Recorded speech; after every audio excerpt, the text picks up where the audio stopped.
वंदे मातरम। भारत माता की जय।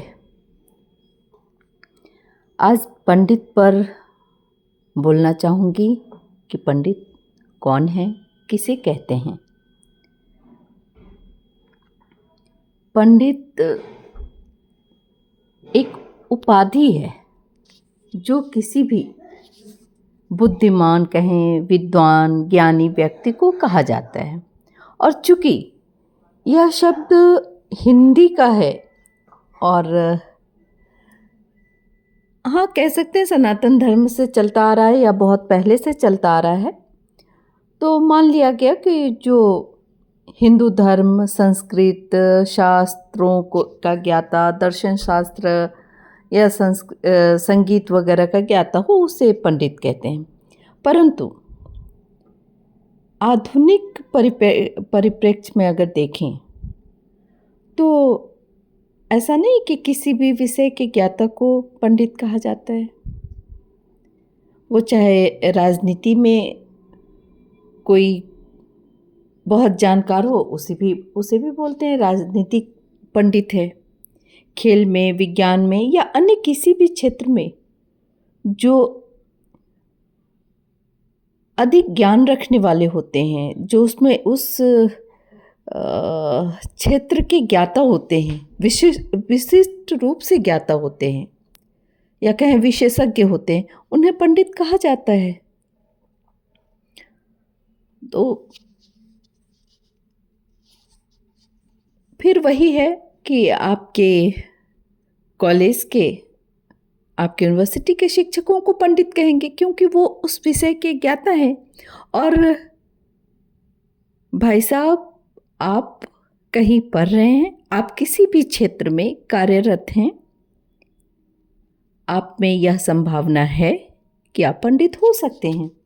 आप अपने कार्य पर ध्यान दीजिए, उसमें पारंगत होइए, उसमें औरों से आप आगे बढ़िए तो आप पंडित होंगे। आप अगर पढ़ने गए हैं, आप मेहनत कीजिए।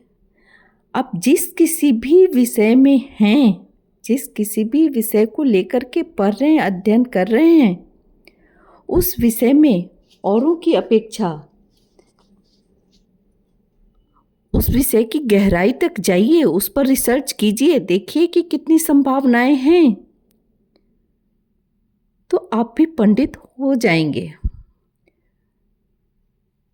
एक व्यंग्य है कि फिर अपने आप को आप कैसे जूते मारेंगे, अपने आप को आप भारत छोड़ने की बात कैसे करेंगे, आप अपने आप को पुंगा पंडित कैसे कहेंगे। जैसे ही आप किसी पंडित का मजाक उड़ाते हैं, आप अपने अंदर की संभावनाओं का मजाक उड़ाते हैं। आप अपना मजाक उड़ाते हैं कि आप कभी भी किसी भी क्षेत्र में दक्षता हासिल नहीं कर सकते हैं, आप विशेषज्ञ नहीं हो सकते हैं। अगर आप मेडिकल क्षेत्र में जा रहे हैं तो वहाँ पे आप विशेषज्ञ नहीं हो सकते किसी विषय के, क्योंकि आपको तो पंडितों का मजाक उड़ाना है। तो आप कैसे बनेंगे? आप वो चीज़ कैसे बनेंगे जिसका आपको मजाक उड़ाना है? आपने तो विद्या का अनादर कर दिया, आपने तो दक्षता का अनादर कर दिया। आप चलिए बहुत ये है कि भाई ऊंचे पदों पर वाले की बात करें, मैं एक कुम्हार की बात कर रही हूँ। आज देखिए, और मज़ेदार बात, कुम्हार को भी पंडित कहा जाता है क्योंकि वो सृजन करता है।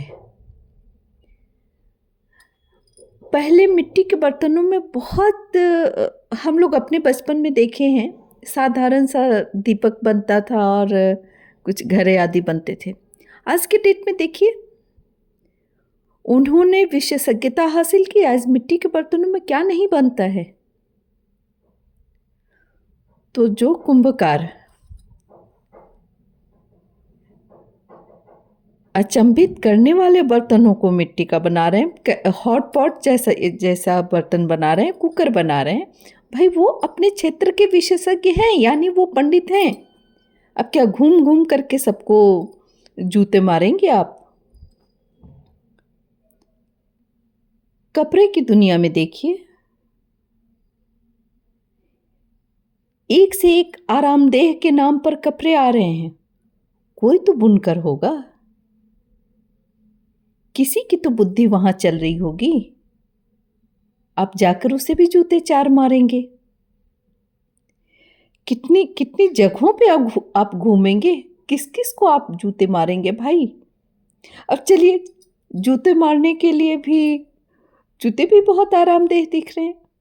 हम लोगों ने तो बचपन में देखा है, लकड़ी का बनता था खराउ खरपा, उसको पहनते थे। अब तो उसमें भी बहुत आरामदेह है। अब तो आप जूते बनाने वाले को भी, जो जिन्होंने बहुत अच्छा बनाया है, उनकी विशेषज्ञता है, तो वो पंडित हैं, आधुनिक पंडित हैं वो। आप तो जाकर उन्हें भी जूते मारेंगे, फिर आपसे वो जूते क्यों बेचेंगे? पहले किसी चीज को समझिए। कहीं से कह दिया जाता है, एक विदेश से किसी ने कभी कमेंट किया था कि भारत में पंडित ही सब जगह बैठा है, ब्राह्मण ही बैठा है, और आप लोग उछलना शुरू कर दिए। पहले समझिए, चीज़ों को समझिए, अपने परंपराओं में थोड़ा लौटिए, पढ़िए, जानिए कि हमारे यहाँ किस चीज़ का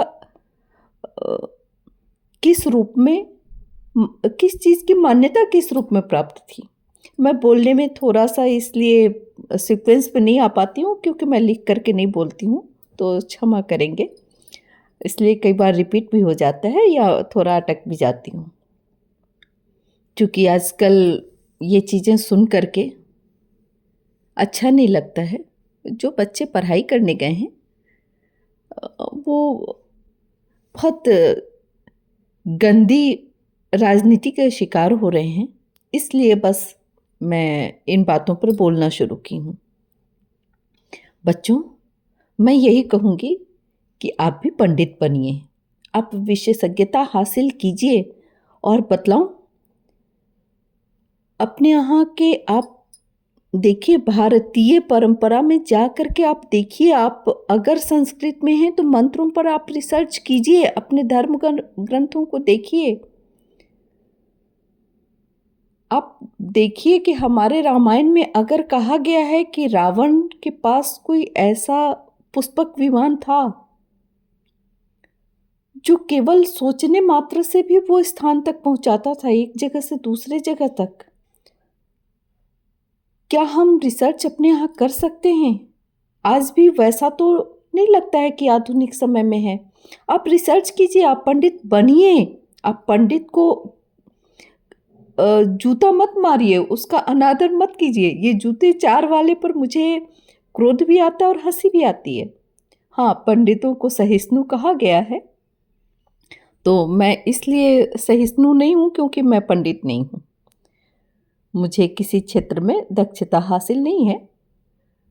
हाँ, उम्र बहुत है, तजुर्बा है, इसलिए मैं अपनी बात रख रही हूँ।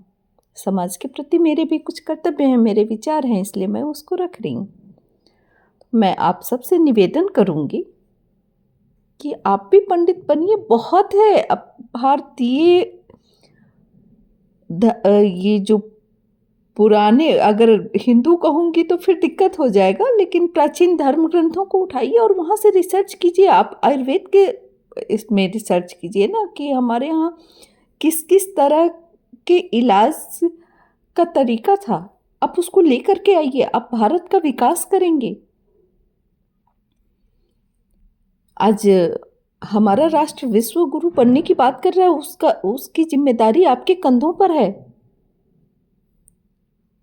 चलिए मिल करके भारत का निर्माण कीजिए, किसी को जूता उता मत मारिए, उससे आपका भविष्य नहीं बनने वाला है।